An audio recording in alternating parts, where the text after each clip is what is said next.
Problem number 2 आहे आपला, तो आपण सॉल्व्ह करणार आहोत. तर प्रॉब्लेम मध्ये काय दिले, the following is the profit and loss account of mister Raju for the year ended 31st March 2021. Compute his income from business for the assessment year 2021-22. आता प्रॉफिट अँड लॉस दिले, ओपनिंग स्टॉक अलाउड आहे, purchase allowed आहे, wedges allowed आहे, rent allowed आहे, repairs of motor car याच्यावर adjustment असू शकते. कारण मोटर कार बिझनेससाठी आहे का पर्सनलसाठी आहे. त्याच्यानंतर हे मेडिकल एक्सपेन्सेस जे दिलेले आहेत आपल्याला, त्यांनी ते मेडिकल एक्सपेन्सेस कशाचे त्याच्यावर सुद्धा ऍडजस्टमेंट असेल, तर हे शक्यतो डिसअलाउड असू शकतात.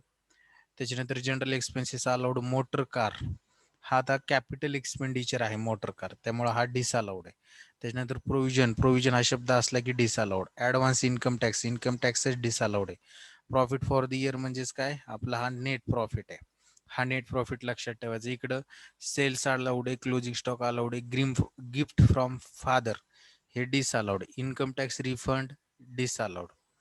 त्याच्यानंतर काही दिलेलं नाही, एवढंच दिलेलं आहे. ऍडजस्टमेंट मध्ये काय सांगितले बघा, mister Raju carries his business from rental premises, half of which is use as a his residence. म्हणजे तो जो बिझनेस आहे तो रेंटल प्रिमायसेस म्हणजे एक जागा भाड्याने घेतली, त्याची आतली अर्धी तो बिझनेससाठी वापरतोय आणि अर्धी काय वापरतोय राहण्यासाठी म्हणजे पर्सनलसाठी. म्हणजे या जागेचं भाडं जे असेल त्यातलं अर्ध बिझनेसचं असेल, अर्ध प्रोफेशनचं असेल. The use of the car 3/4 for business and 1/4 for personal purpose. तर मोटर कारचं तेवढं एक लक्षात ठेवायचं. आता ही जी ऍडजस्टमेंट आहे ही रिपेअर्स ऑफ कार याच्यावर सुद्धा असणार आहे, मोटर कार. त्याच्यानंतर अजून कशावर ते सांगतो. Medical expenses were incurred for treatment of mister Raju. आता मेडिकल एक्सपेन्सेस जे मी म्हटलं होतं त्याच्यावर ऍडजस्टमेंट असू शकते. तर हे जे आहेत ते राजूसाठीचा खर्च आहे, पर्सनल आहे, त्यामुळे आता ते आपण डिसअलाउड घेणार आहोत. त्याच्यानंतर पुढं wages include 12,500 on account of mister Raju's driver. वेजेसमध्ये राजूच्या ड्रायव्हरचे 12,500 आहेत. म्हणजे आता वेजेसला स्टार मार्क करावा लागेल आपल्याला वेजेस घेत असताना. आणि वेजेसचे 12,500 त्यातले जो ड्रायव्हर कशाचा आहे, कारचा आहे. मग कार जी यूज आहे त्या यूज प्रमाणे आपल्याला ते 12,500 ठरवावं लागतील, पर्सनल कोणते आणि हे कोणते. आणि इन्कम टॅक्स रूलनुसार डेप्रिशिएशन काढायचे मोटर कारवर 15%. तर अशा पद्धतीचा हा प्रॉब्लेम आहे. सॉल्व्ह करायला सुरुवात करूया.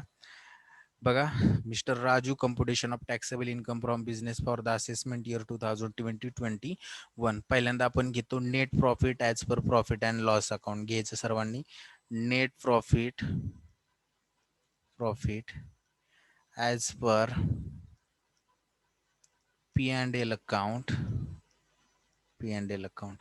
आणि तो आपल्याला प्रॉब्लेम मध्ये दिलेला आहे. Net profit as per profit and loss account तो आहे 86,000, 86,000.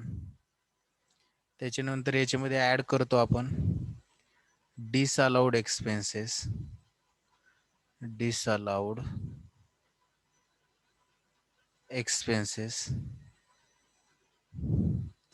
तर ह्या डिसअलाउड एक्सपेन्सेस मध्ये बघा, फर्स्ट इस्टॅब्लिशमेंट एक्सपेन्सेस.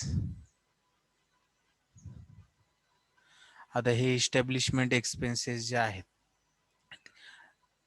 कुठे गेलं,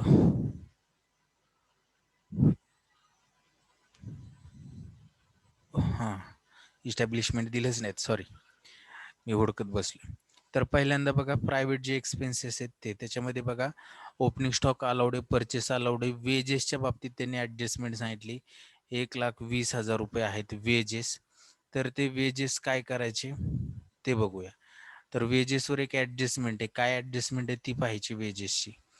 तर त्यांनी असं सांगितलंय, medical wedges include 12,500 on account of Raju's driver. म्हणजे राजूच्या गाडीचा एक ड्रायव्हर आहे, कारचा ड्रायव्हर आहे, त्याला 12,500 रुपये सॅलरी दिली जाते. आता ही कार जी आहे ती कशी यूज होते, 3/4 बिझनेससाठी आहे. म्हणजे 12,500 पैकी 3/4 अमाऊंट अलाउड असणार आहे. मग डिसअलाउड किती असेल, 1/4. मग 12,500 भागिले 1/5 करायचं, किंवा 12,500 गुणुले 1/5 केलं, सॉरी, 12,500 गुणुले 1/4 1/4 आहे ना.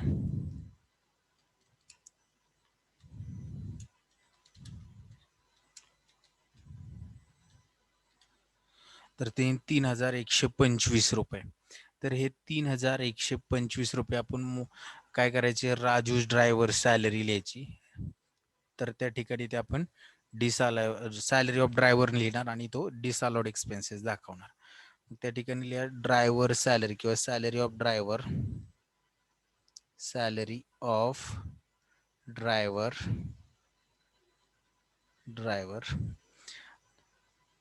तो आहे 1/4 फॉर प्रायव्हेट, जो प्रायव्हेट यूज साठी आहे.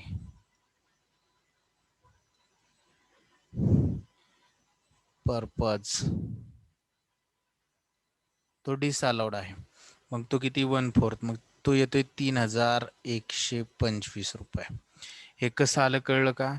मी काय केले, टोटल त्याचे एक्सपेन्सेस दिले होते 12,500 रुपये राजू ड्रायव्हरचे. तर 12,500 गुणुले 1/4, तर ती येते 3,125 रुपये डिसअलाउड येईल. ते घेतलं आपण. त्याच्यानंतर अजून पुढचा एक्सपेन्सेस कोणता आहे बघा, वेजेस पर्यंत आलो. रेंट आलवले, repairs and motor car. Repairs 13,000 आहे. आता मोटर कार 13,000 रुपये मोटर कार रिपेअरसाठी. 3/4 काय आहेत, बिझनेस आहेत आणि 1/4 काय आहेत, पर्सनल आहेत. तर हे डिसअलाउड असणार आहेत. म्हणजे आपल्याला काय करावं लागेल, 13,000 गुणुले 1/4, तर ते किती येते बघायचं. 13,000 गुणुले 1/4 तर येईल 3,250 रुपये येईल ती.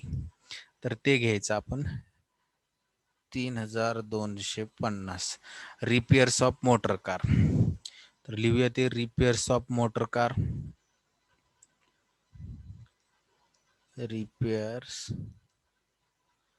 ऑफ मोटर कार अमाऊंट लिहायची 3,250.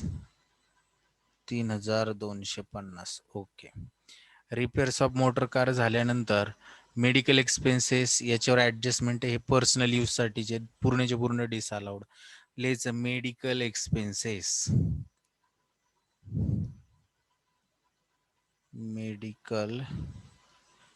एक्सपेन्सेस कंसात लिहायचं पर्सनल यूज किंवा पर्सनल नुसतं लिहिलं तरी चालेल. आणि ते आहेत 25,000 रुपये. 25,000 झालं. मेडिकल एक्सपेन्सेस झाल्यानंतर general expenses, motor car disallowed आहे, पूर्णच्या पूर्ण घ्यायची. Motor car capital expenditure disallowed असतात. मोटर कार 1,30,000 रुपये झालं. मोटर कार झाल्यानंतर पुढं आहे प्रोव्हिजन. हे दोन्ही डिसअलाउड आहे, प्रोव्हिजन आणि advance income tax. Provision for depreciation on motor car, तर लिहायचं provision for depreciation on motor car. तर हे डिसअलाउडच आहे, provision for depreciation on motor car. तर त्याची अमाऊंट आहे 14,000 रुपये. ते 14,000 रुपये. आणि ऍडव्हान्स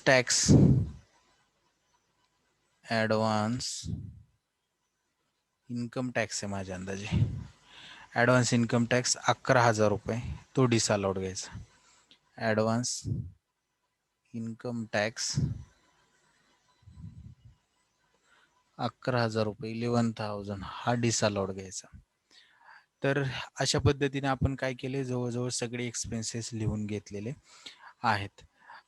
फक्त एक एक्सपेन्सेस आहे तो लिहायचा राहिलाय, तो म्हणजे रेंट जे आहे. आपण रेंटच्या बाबतीत थोडंसं फसलेलो आहोत.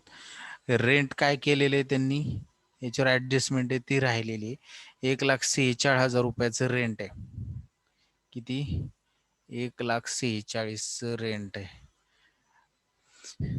बरोबर. आणि यातले निम्मे काय आहेत, राहण्यासाठी रेसिडेन्शियल साठी, निम्मे बिझनेस साठी. तर 1,46,000च्या निम्मे जर केले तर रेंट 1,46,000 आहे का रेंट? ओके, एकच मिनिट, मला रेंटची अमाऊंट बघू दे किती. रेंट 1,46,000, कारण की जर असं त्यांचं चुकले असं मला वाटतंय रेंटच्या बाबतीत. 1,46,000 भागिले 2 जर केले तर 73,000 रुपये काय आहेत पर्सनल साठीचे, तर रेसिडेंट साठीचे 73,000 डिसअलाउड घेणार आपण. तर रेंट लिहायचं राहिलं होतं तेवढंच फक्त घेऊया. रेंट कंसात म्हणायचं पर्सनल, तर ते आहे 73,000 रुपये. आणि याची टोटल केली तर आउटरला येईल पहा 2,69,375 रुपये. आणि त्यात 86,000 ऍड केले तर टोटल इथे 3,45,375 रुपये. यातनं लेस करायचे. डिसअलाउड इन्कम,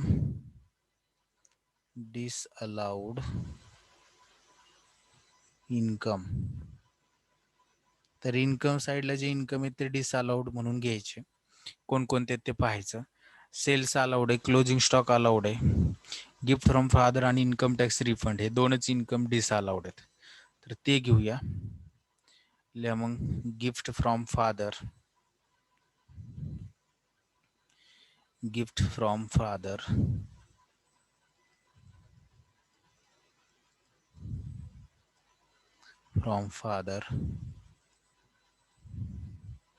अमाऊंट लिहायची 27,000 27,000. आणि इन्कम टॅक्स रिफंड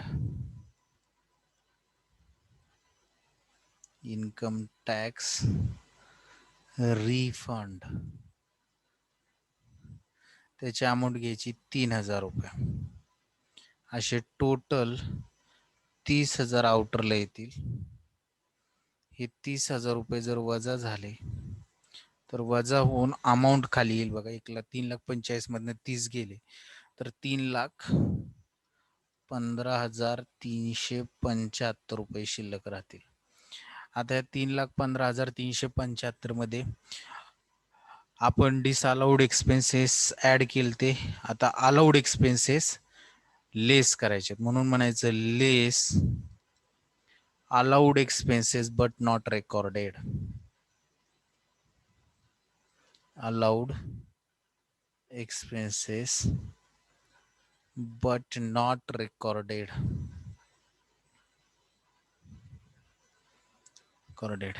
आणि हे आपल्याला सापडतात ऍडजस्टमेंट मध्ये. आता आपल्या ऍडजस्टमेंट कोणकोणत्या झाल्या त्यांना टिक मार्क करायची आणि जो एक्सपेन्सेस सापडेल तो घ्यायचा. मी आलो ऍडजस्टमेंट कडे. ऍडजस्टमेंट मध्ये पहिल्यांदा Raju carries his business on rental premises हे आपण केलं.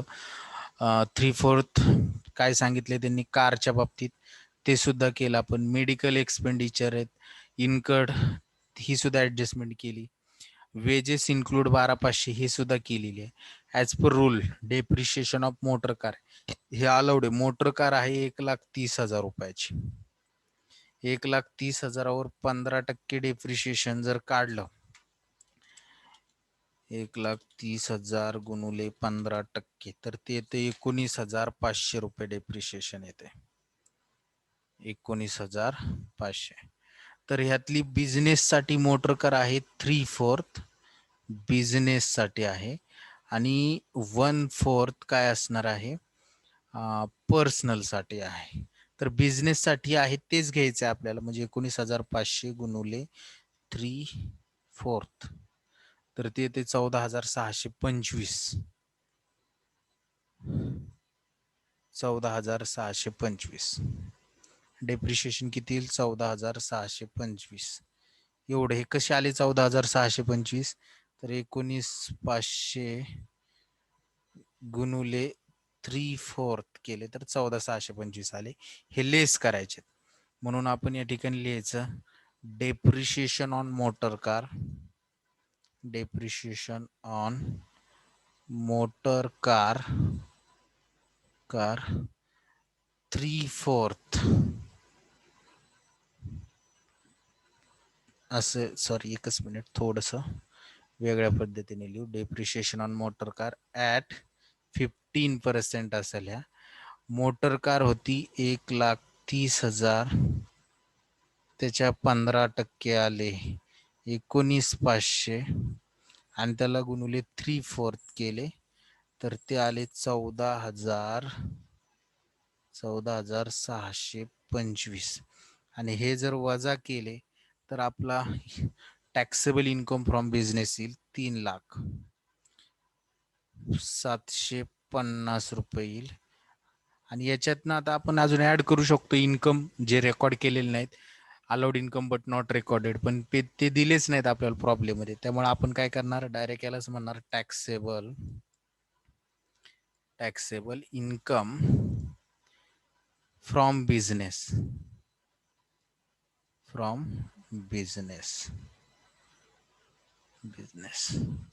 डन, प्रॉब्लेम संपला. तर अशा पद्धतीने हा अतिशय सोपा प्रॉब्लेम होता. सर्वांना धन्यवाद.